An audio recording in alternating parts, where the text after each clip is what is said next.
Hi guys, Alphard fully loaded year 2022 hanya dijual harga 192,000.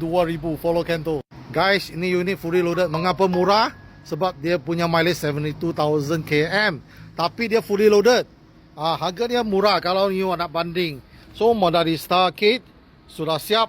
Lepas itu ada rim high spec, ada 4 camera. Mengapa fully loaded? 4 camera, door visor siap. Dia ada BIM DSM. Ya, ini DSM, ada DSM. Mesti ada RCTA. Mileage sekarang 74,619 km. Grade 4B ya guys. Okay, dia ada sunroof, moonroof, ada JPL home theater system Bukan main-main ni. Ini JPL home theater system. Surround sound, 17 speaker, 1 subwoofer. Sunroof lagi. Ini dia.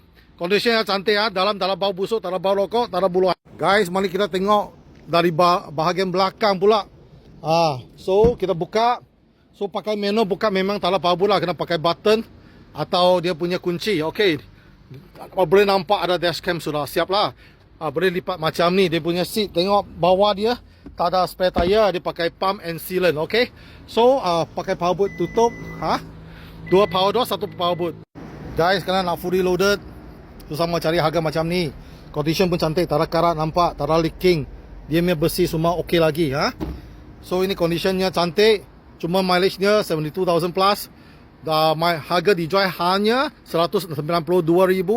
Fully loaded 2022 bukan 2021. Berminat Roger Kento sekarang.